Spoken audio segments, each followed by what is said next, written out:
మాజీ ముఖ్యమంత్రి జగన్మోహన్ రెడ్డి గారు కోటి సంతకాల ఉద్యమం కాస్త తుస్సైనట్టుగా తెలుస్తోంది. దీని గురించి అయితే విమర్శలు కూడా వస్తున్నాయి. అంతేకాదు గవర్నర్ని కలవాల్సిన జగన్మోహన్ రెడ్డి గారు ఈరోజు పులివెందులలో ఉండటం కూడా జరిగిందట. సో ఇదే అంశం మీద ఒకసారి విశ్లేషణ తీసుకుందాం. ప్రస్తుతం మనతో జర్నలిస్ట్ జగదేవ్ ఉన్నారు, వెల్కమ్ చెప్దాం. Hello sir. Hi Zakir. Yes sir, ఈ కోటి సంతకాల ఉద్యమం ఎంతవరకు ఉంది, అట్లానే గవర్నర్ని కలవాల్సిన జగన్మోహన్ రెడ్డి గారు పులివెందులకి వెళ్ళటానికి కారణం ఏంటంటారు? గవర్నర్ని కలుద్దాము, కోటి సంతకాల సేకరణ అనేది ఆ కాన్సెప్ట్ ఎందుకు పెట్టారంటే వైసీపీ వాళ్ళు అనకాపల్లిలో ఉండే మెడికల్ కాలేజు, అలాగే ఇంకో వేరే ప్రాంతాల్లో మెడికల్ కాలేజు ప్రైవేట్ పరం చేసేస్తున్నారు.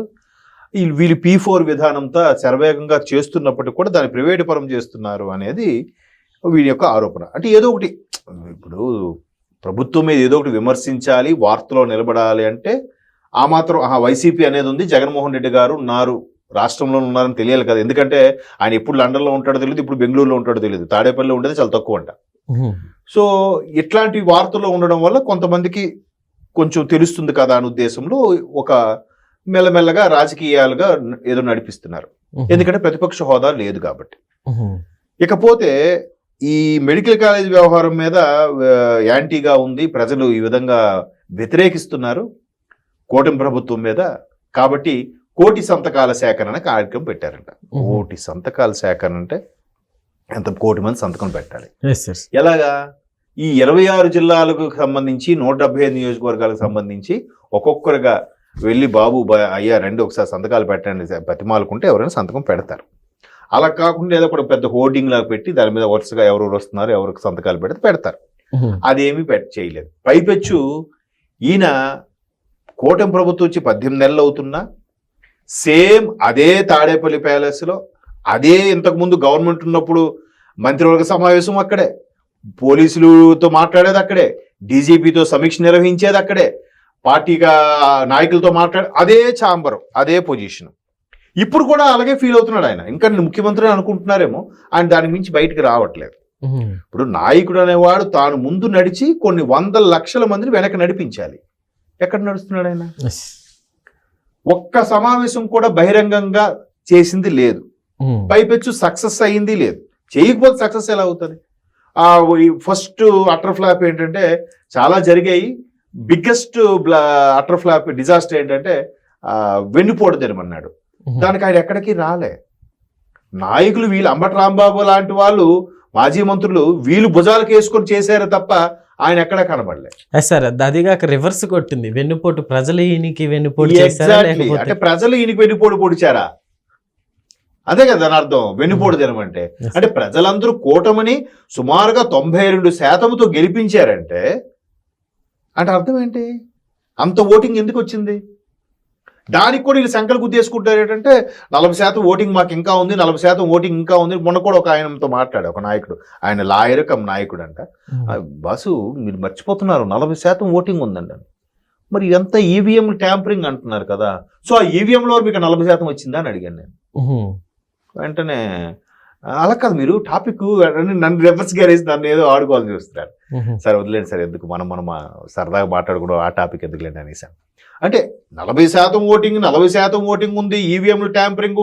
ఎక్కడో ముంబైలో ఒక నేషనల్ ఛానల్లో, నేషనల్ పేపర్లో ఇలా వచ్చిందని చెప్పి పేపర్ కటింగ్లు కూడా వాళ్ళ ఛానల్లో వేసుకున్నారు కదా. మరి 40% కూడా నీకు అలాగే వచ్చిందా ట్యాంపరింగ్ వల్ల? అంతే కదా. 11 సీట్లు ఏంటండి, ఎంత దారుణం ఏంటండి. కాబట్టి ఈ పక్కన పెడితే అంత ఘోర పరాభవం తర్వాత ప్రజల్లోకి రావాలి. ఎవరెవరు ఇంకా వైసీపీని పట్టుకొని వేలాడుతున్నారో వాళ్ళు కనీసం అదివి పట్టుకోవాలిగా. అరే బాబు ఉండండి, నెక్స్ట్ మంత్ వస్తుంది, ప్రయత్నిద్దాం అనేది చెప్పాలి కదా. ఏదో 4 డబ్బులు ఇచ్చేసి రప్ప అంటే ఎక్కడవుతుంది స్వామి? ఎంతవరకు కరెక్ట్? రప్ప గవర్నమెంట్ లేదు, ప్రతిపక్ష హోదా లేదు, అందరూ కనీసం మాజీ ముఖ్యమంత్రి కూడా అనట్లేదు. వీళ్ళకి కూటమి వాళ్ళు నిజంగా ఒక విధంగా అవహేళన చేసినట్టుగానే పులివెందుల ఎమ్మెల్యేనే అంటున్నారు.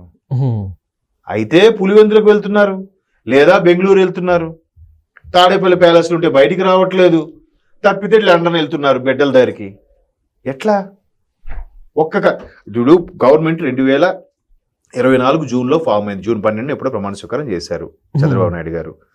ఆ తర్వాత దసరా తర్వాత ప్రజల్లోకి వస్తా అన్నాడు ఆయన, Yes, sir. రాలే. అవును. దీపావళి తర్వాత అన్నాడు, రాలే. క్రిస్మస్ తర్వాత అన్నాడు, రాలే. 2024 25 సంక్రాంతి తర్వాత అన్నాడు ఆయన, రాలే. ఉగాది తర్వాత అన్నాడు, రాలే. మళ్ళీ దసరా కూడా అయిపోయింది కదా. ఏదైతే గవర్నమెంట్లో ఉన్నప్పుడు ఈసారి మనం 2021 దసరా తర్వాత వైజాగ్ నుంచి పరిపాలన అన్నాడు, అవలే. 22 దసరా తర్వాత అన్నాడు ఆయన, అవలే. 23 దసరా తర్వాత అన్నాడు, అవలే. 24 దసరాకి అసలు మనిషే ఓటమి లోపంలో ఉన్నాడు. అంటే ఇట్లా వాయిదాలు అలవాటు అయిపోయిందో ఏంటో కానీ ఈ కోటి సంతకాలు కూడా ఎక్కడ కూడా ఈయన బయటికి రాకుండా నాయకులకి అందరికీ పిలుపునిచ్చేసాడట. జిల్లా స్థాయిలో ఉన్న వాళ్ళందరికీ మీరు కోటి సంతకాలు సేకరణ ఉద్యమం చేయాలి. పాప వాళ్ళందరూ నాయకుడు చెప్పాడు కానీ పొలవమని వెళ్ళారు, ఒక్కరూ లేరు. కోటిలో కనీసం 1,00,000 సంతకాలైనా చేయాలిగా, 1%. అది కాకుండా గవర్నర్ అపాయింట్మెంట్ కూడా అడిగేశారంట. మొన్న నవంబర్ 23 గవర్నర్తో వెళ్ళి ఈ కోటి సంతకాలు సేకరించి ఇట్లా మెడికల్ కాలేజ్ ప్రైవేట్ పరం చేస్తున్నారు, ఎవరబ్బ సొత్తరు చేస్తున్నారని చెప్పి పెద్దగా గల విప్పుదాం అనుకున్నారు. తీరా చూస్తే ఈ నెల్లి పులివెందులో కూర్చున్నాడంట. అంటే న్యూస్లో ఉన్న సమాచారం ప్రకారం. అంటే ఏంటి మా నాయకుడు మర్చిపోయాడా, లేదంటే ఈయన అదేదో సినిమాలో నాని గారు మర్చిపోయారంటే మర్చిపోతున్నారా ఆయన? మాకిలా చెప్పేసి ఈయన వెళ్ళిపోవడం ఏంటి? కనీసం అక్కడ పులివెందులకు వెళ్ళైనా నేను ఇక్కడ సంతకం పెడుతున్నాను, సేకరిస్తున్నాను, మీరు మీ నియోజకవర్గాల్లో చేయండి అని ఒక పిలుపునివ్వాలిగా.